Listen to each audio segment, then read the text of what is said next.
Hey friends, it's Jess and welcome back to another Misfit Makers Besties tutorial. This week we are doing the ink swirl and I cannot wait to get started to show you guys how I created this. Make sure you take the time to join our amazing Facebook group, Misfit Makers. It's a great crafting community to be a part of. Alright, so today I'm starting out with a 32-ounce tumbler from the Steel Magnolia.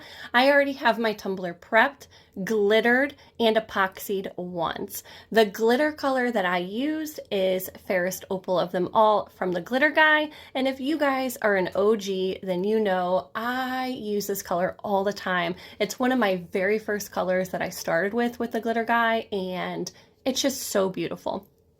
Here I have 40 mLs of epoxy mixed up, and we are going to give this tumbler a nice coat of epoxy. You want to make sure your epoxy is not like dripping off your cup, but since we are using inks and I do want my inks and mica powders to be able to move, I do want a good amount of epoxy on my cup, okay? So I picked out some colors here, some ink colors. These are all from Jen's Crafted Gems. She has gorgeous inks, so check her out. I originally pulled 3 ink colors out, but once I started adding this purple, T-Pog is the name of the color, I was like, I can't add any other colors. I don't want to mess up this gorgeous purple. So we're going to start by stopping our turner. And the reason we do that is because I don't want the ink swirls to move sideways all the way around my cup. I kind of want them to stay stationary right where I drop them. So I have my straw in my other hand, and if you notice, I'm holding my ink container very close to my cup. So it's basically like drop and then blow with your straw, drop and blow with your straw right away, because I don't want that ink to start moving around my cup, okay? And it's gonna look a little crazy at first, but don't worry, it's all gonna come together.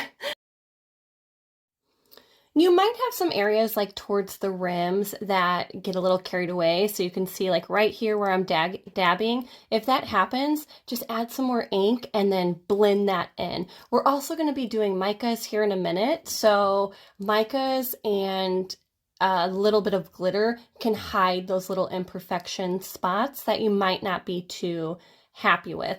You can also just take a gloved finger and wipe those areas and wipe that ink right off. Once you are happy with your ink placement and you have good coverage, you're ready to go, now we're going to add some mica. So with that leftover epoxy, I'm going to separate it into different little containers, and I'm first going to start with my purple, since if I do have any bare spots there, any white spots, I can cover it up with the purple. And the mica powder that I'm using is from the Inspired Angels. This is Magic Violet. So I just mix it into my epoxy and I am just dragging it right along on top of those inks. I don't want to add too much. I'm just adding enough to, like I said, if you have any of those little blank spots, but I don't want to take away from my ink. The next color I'm going to add is Rick's Mix from Counterculture DIY, and this is Heavy Black. Now, black goes a long way, guys, okay? So black is very powering. It can overtake your colors depending on what colors you're using, so just a little bit. Once we start blending this in and like heating it up, I don't want that black to be like, oh my gosh, you know? So I'm going to add the black, and now I'm going to go in with my heat gun and we're going to warm this up so we can start getting some movement. As you see, do not use a torch. We do not use a torch over inks. You must use a heat gun. I don't want anybody's cups catching on fire. Also, you don't want to heat it up too much because, again, we want our inks to be stationary. I want it to stay like this in this swirl pattern. At the top and at the bottom rim, you can see the inks start to swirl. So you can just take your popsicle stick and drag that back down. Don't be scared to put that popsicle stick in the epoxy, okay? So that's what I'm doing here. Now, the last color I wanted to add was a little bit of gold, just for like an accent color. And again, this mica color is from the Inspired Angels, and it is Gold Mine. They actually have an entire mica powder pack, and I want to say it came with like 60 colors. So I was like, psh, I jumped right on that. But you can use whatever mica powders you have. Now, again, I just want this gold to be a little accent color, so I am only adding a little bit. Now, sometimes when you add mica powders, it can kind of look like a little tadpole, like it has a head and then a tail, and I don't like the way that looks. So I want real skinny strings.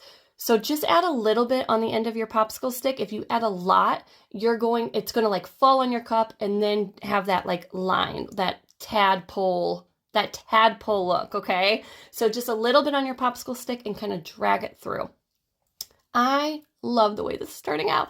I'm now going in with my straw and kind of our inks are still warmed up. There's still a lot of movement, so I don't need to warm them up again. I'm going in with my straw and just blowing that gold out so it really blends in nicely.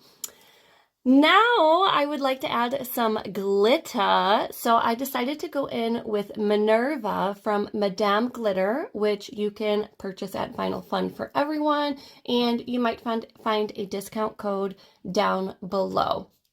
I definitely didn't want my glitter to overpower any of our inks or mica powders that we have right now. So I'm just using my fingers to kind of sprinkle it on there. And I'm really aiming for like the edges. I just want a few pieces right around the edges. But again, this is up to you, whatever you guys would like to do, okay? After I add my glitter, I'm going to let this turn. I did not use fast set. I used regular epoxy, since if you use a fast set, I feel like you're rushed. And since we're adding a lot of different colors, I didn't want to feel rushed. So I'm going to let this turn for about 8 hours so it is completely dry before moving on to the next step.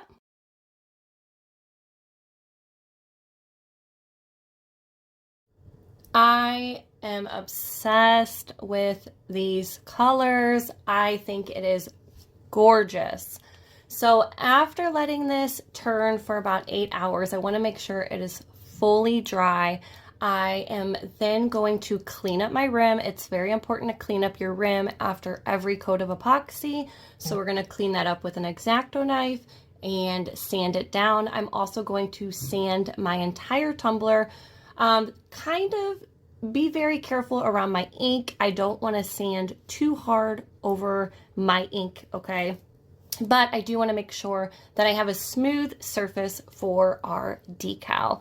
So I'm using Cricut textured vinyl, and I love textured vinyl because I think it just gives it a little extra oomph to your cup. And I have Alyssa's name here. Alyssa is one of our bestie members, so I am giving this tumbler away in our mentorship group, which if you are not part of our mentorship group, I will post the link down below.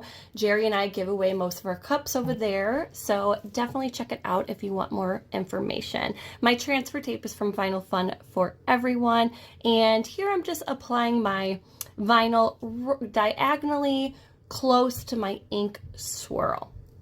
After I get my decal added, I do want to coat it with some Qucik Coat from CCDIY, since it is a textured vinyl. Sometimes epoxy likes to repel those textured vinyls, so just for precaution, we are going to do a layer of Qucik Coat. So after that, then we're going to go in with our final coat of epoxy, and that's it. Super easy, guys. I cannot wait to see your ink swirls. If you guys have any questions, you can drop them down below. Again, make sure you take advantage of our discount codes. Subscribe to our YouTube channel to see more videos like this. And I hope this inspired you guys and helped you. Thank you so much for all your support, and thank you to all of our current Bestie members, current Patreon members. Your support means so much to us. Thank you guys, and voila.